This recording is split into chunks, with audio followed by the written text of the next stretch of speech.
All right, welcome to the Adventures of Alcaraz podcast. My name is Julian Alcaraz. And I'm Miranda Alcaraz, and this is week 27 to 28 of the pregnancy podcast. I will be 28 weeks pregnant tomorrow. Yeah, and he is growing. He is growing. Like this morning, I was like, I don't know what I'm poking at this point, but I'm just like touching him, and you can feel like limbs. You can feel his butt or his head. There's definitely like some knee and elbow action happening a lot because you feel like these like sharp, bony. But then there's like the roundness of either a butt or the head. You can always like feel that like big chunk. Yeah, it's quite interesting. And it's so funny because like now we're gonna start seeing the hand or the foot like go through your belly, and it's gonna be wild. Knox got some really good feels this morning. I don't know if he's like tuned in enough because he was like watching a cartoon at the same time, but he had his hand on my belly and I was pushing his hand into it for a long time, and there was a lot of movement happening. Wow. And yeah, he's very, very active still. There was like even one movement that he had yesterday that was, I wouldn't say painful, but it was all along the lines of uncomfortable, where most of the time it's not uncomfortable, it's just kind of fun. Mm-hmm. I don't know what he was doing in there. Yeah. He like scraped an elbow across my rib cage or something. Oh man. Well, what did we do this week? I know there was a lot of people coming in. A lot of our remote staff was coming in and getting things done. But I know over the weekend though, which is kind of cool, we got to go to there's like a local Montessori school for Knox that we want to take him to come August, he will be 3. And then baby B will be here by then, which is going to, like, that was really cool because, one, big fan of those schools, the Montessori method, which is awesome. Yep. And then 2, just allowing Knox to have, like, more interaction with kids his age and older because they mix the classrooms up. Up to 6. They have kids up to 6, yeah. So that was really cool. And that way it's going to allow not so much chaos in the morning, and it allow us to bond with baby B in the morning, and just establish a relationship as Knox is starting to become his own little independent child. Yeah, so I was taking Knox to his music class last week, and they had changed the location of it because, I don't know, the other location was being used for something. And as I was driving to his music class, I drove past this Camus Montessori school, and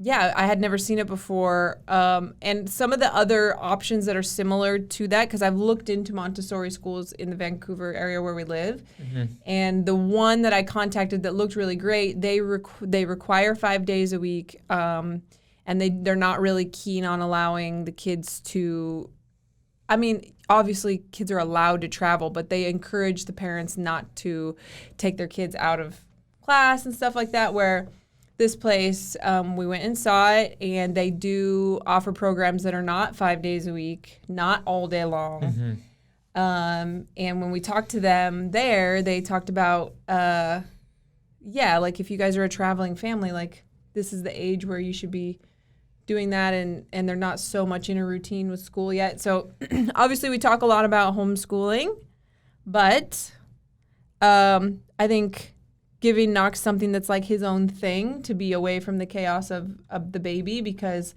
he's going to feel like the baby's our focus, and I don't want him to feel like he's just like over in the corner by himself, and it'll give him some independence time for sure. Yeah, it's going to be great. And we'll see. We're going to take him there today, actually, because he didn't get to go with us to check out the place. He was asleep. But yeah, if he does go, baby B will be 3 months old. And it'll just give us 3 hours is all he'll go, 4 days a week. Yeah. To spend time alone with baby B, and then even for your mom to bond, because your mom has such a close bond with Knox. Yeah. Because they're together all day, every day. Mm-hmm. I could see it being hard for her to create the same thing with baby B because she's trying to balance both of them. Yeah. So even for her to have some alone time. Yeah, that's really nice. It's going to be nice. Yeah. And then, of course, this is like week 2 of our renovation. Yeah, but it's actually been going a lot smoother than I thought. There's a couple there's definitely inconveniences, more for you than me because they have a porta potty in front. I can just go. The problem is like going How many times have you used the porta potty? numerous times. How many? I would say like 5. Okay. Yeah, it's like every other day. I just gotta go pee, and it's like, thank goodness. It's actually more convenient having it right there because, as opposed to going all the way upstairs. But I feel bad for you. Absolutely. I feel bad for you. Yeah, we are in a situation where being pregnant and having a bathroom that's only accessible if I go all the way upstairs, unzip the thing at the top of the stairs, zip it back down, go to the bathroom, zip it back up, go back down. It's a long process. I've been holding my pees for sure at home. And then, like, when the dogs need to go out in the middle of the night, it's just inconvenient. We don't really zip it up too much at night, so it's not that bad. But, yeah, I mean, I tend to do well in crappy situations if going into a situation I knew it was going to be crappy. Yeah. If I'm caught off guard by a crappy situation, I don't do as well. But, like, if you send me into something and I know going into it this is going to suck for the next however long, usually I can do okay. Yeah. And this is one of those scenarios. Yeah. What other things happened this week? I know we had our talk with our doula, but on top of that, let's talk about your nesting that's been continuing to evolve, and which is awesome because we have a City Home, which is a local place in our area. They are a huge fan of theirs. You've been shopping there numerous times, and then they reached out to you. Yeah, so if you've ever seen any of the vlog episodes or any of the photos from inside of our home, not the garage, but actually inside of our home, if you've seen like the big airplane that's over the top of where like our TV area is, or like the bike table that if you've ever seen that in the background, they just have like this place has really unique pieces of furniture, and I'm so into that. Like I'm a big like Pottery Barn shopper too, but I like to find stuff that's unique that people are like, where did you get this? Like this is not something that you can just find. Like they're like, yeah, they're like one of a kind type things. Yeah. I love stuff like that. And so we went to go pick up this peacock, right? Yes. And they took a photo of us with it because clearly in the last like couple months, I follow them on social media. They have hired someone to help with their social media, I can tell. And they were like, can we take a picture of you guys and tag you? And we're like, sure. And so we like gave them our Instagram handles. And then I took a picture of the peacock when I got home and tagged them. Yeah, they reached out to me. That's awesome. And they wanted to do like first they wanted to pay me for posting about them. And I told them I don't really do that. I would rather, like, I have no problem posting about you guys. If you want to do something, I would rather have like a discount or something on stuff that I actually buy. Yeah. And so, yeah, they worked out a deal, and I get to go there tomorrow. Yeah. And I mean, I would have bought all this stuff either anyway from them or somewhere anyway. But yeah, I get to go tomorrow and get some of the stuff for the office mostly. That's exciting. Yeah, because I already bought all this stuff for Baby B's nursery for the most part. Yeah.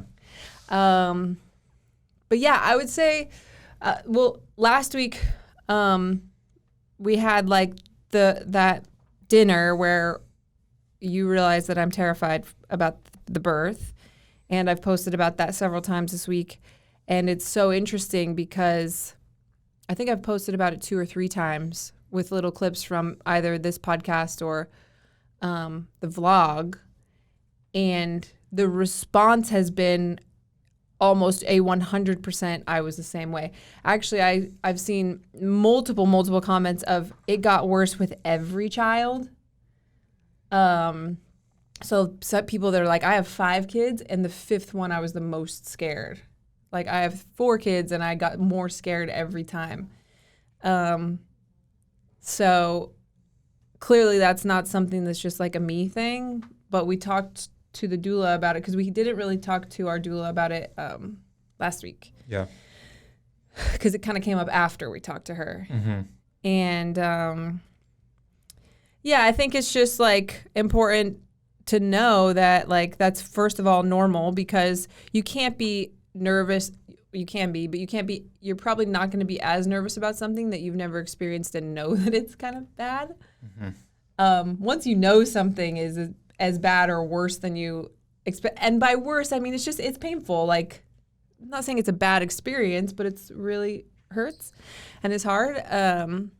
you can't be scared of it until you've gone through it as much as, yeah. So we're still dealing with that, but the doula is working with us on ways to prep for it and maybe be a little bit thinking about it more than we were, because I was thinking about it a lot. You weren't thinking about it so much. Mm-hmm. Yeah. Have you had any other thoughts about that conversation this week? Have I?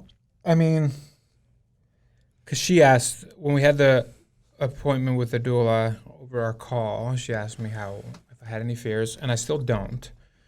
I think that, and I kind of expressed it to you off that as well, because I wasn't so talkative in that meeting, because I was just kind of watching you and listening to your answers towards her, so I can pick up on that as well, because I could tell you're opening up a lot with her. And she, it was you talking to another woman and relatable. So, and I was like, all right, let me just listen here. And I just know when that time comes, it's about protecting you and being in tune with you and just being very present and in the moment and not making you feel like I'm distracted, because that's the one thing you fear, is that there might be a lot going on if Knox is there or whatever and I'm distracted. But I just know how the first experience was for me and how in tuned I was, and I know come this birth as well, like I feel more confident knowing what to expect, because I didn't go through that pain like you did. It was more, of course I was just tired, but it only took me like a day or two to recover after that. But I'm kind of looking forward to it. I don't like to think of all the things, because you do realize that, giving birth is a miracle, because there's so many things that can go wrong if you really think about it. But those aren't the things to really focus on, Yeah, and that's kind of what I told her too, because she was like, well, what she wanted to get down to, what exactly are you scared of? Yeah.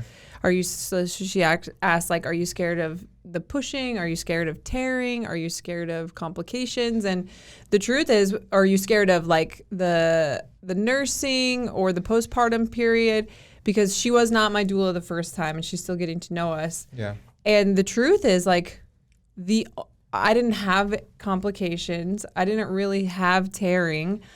Knox breastfed fantastic from the very first day. Mm-hmm. I didn't really deal with a lot of like postpartum depression or anxiety, more than the normal anxiety that I have in life, Mm-hmm. just every day. So it helped her to like take me through like the only thing that I'm really, because I couldn't worry about those things again because I didn't really experience them. So I don't really think about that stuff. It's just straight up how physically painful it was. And I think it helped her to understand like her angle of supporting me, to know that you don't need to like bring in all that other stuff because I'm not worried about that. It's literally just that day. And even like I was messed up that night, but the next day I was okay. Yeah. It was just like that 24-hour period that was like really. Because you just don't know. You're like, you don't know when baby's ready to come out. Up until then, you're just getting hammered with contractions. And it's just, ouch. Yeah, I have been having quite a few Braxton Hicks contractions. Uh-huh. And you've seen him like when it tightens around him. And I was telling you that I can like feel it in my face. Yeah. I've been having those more and more. Not necessarily associated when I'm working out or anything like that. Just regularly I'll feel that happen, and those are cool. But I think that those may be what triggered the like, oh crap, like it's getting real. It's gonna happen again. Real, for sure. And those don't hurt at all, but it's just like a little reminder. Yeah. Oh yeah. She sent us that video to watch of the birth. So she sent me a link to a video that they'll use at the Birth Fit seminars of a woman doing a home birth with her son present, and encouraged me to watch it with Knox. It's not graphic, so it doesn't like show her pushing the baby out or anything. She's like in labor, and then there's like the baby is there. Nice. I did watch it with him, most of it. Yeah. The very first time I went to watch it myself, I got so anxious. I started crying immediately, even just when I turned it on. I was like, I can't watch this. Like, it panicked me. I don't know if I was just having like a weird moment because I've watched it since then. So I watched it with Knox, he sat there and watched it. I mean, it's not the most entertaining thing for a child. It's like a black and white video with slow music over the top of it. But he watched it for like 8.5 minutes. Wow. And he didn't say anything. Mm-hmm. But I would say, like, there's the mama, and she's going to have the baby, and there's the papa, and there's the mono, because that's what we call him, you know. And he didn't say anything, but he also didn't, like, tell me to turn it off or, like, hit the screen or anything like that. And then this week she suggested a board book, which I ordered already, with, like, the flaps. I don't know what when she said it's a board book about birth with flaps, This will be interesting. it made me a little nervous of what the flaps were, Mm-hmm. but we'll see. Yeah. Okay. And I ordered it already. It's called Where Do Babies Come From, I think. Mm. And so we'll see how that goes. Oh yeah, very interesting to see how that goes. Yeah. So this next week we have our, I have my glucose test. Yes, what you called and asked if you can do an alternative, which is jelly beans or the naked juice, because there's nothing worse than taking a glucose test, a shot of glucose. When you're not used to sugar Oh, really my goodness. much at all. Ugh. So yeah, they do at like around 28 weeks usually they'll do the gestational diabetes or glucose tolerance test, I think it's called. And I don't really remember it last time. You remember me doing it. I don't really remember doing it, but obviously I did. And we talked to the doula about it because I know I brought it up on the Street Parking Moms Instagram or Facebook group, and some of the moms were saying that they asked if they could opt out of it or things like that. So I asked our doula about it, and she said that depending on where you go, this is much more likely to be an option at like a birthing center with a midwife than it would be at a hospital or with a regular OB. Of course. She said that sometimes they'll let you eat like a certain number of a specific brand of jelly beans instead of the nasty drink. Or she said that she's even had some clients, like you said, that are allowed to drink certain naked juices as long as it has the right amount of carbs and sugar in it. So I called them yesterday. I haven't heard back yet. They were going to check. They had heard of the jelly bean thing before, though. They didn't like think I was crazy or anything. That's good. So we'll let you guys know next week if they allowed me to do something like that. Depending on the number of jelly beans they tell me to house, I don't know which is worse. Oh yeah, absolutely, seriously. But yeah, so we'll do that, and we'll take Knox with us again to that appointment unless he's like asleep or something, and get him more accustomed to it. But it just feels like it's so fast, especially because we're traveling A lot. the next week, and then we're traveling to Vegas for a street parking meetup, and then you'll be traveling one time without me. So it's definitely like, and then the house thing and all of that. It's a lot. It's a lot to make time feel like it's going really fast. Yep. Mm-hmm. Yeah. Yeah. Well, we'll keep you guys updated next week's episode. Yes. Thank you guys so much for listening to week 28. 27 to 28. Whatever you want to call it. Yeah. All right, guys. Have a great week.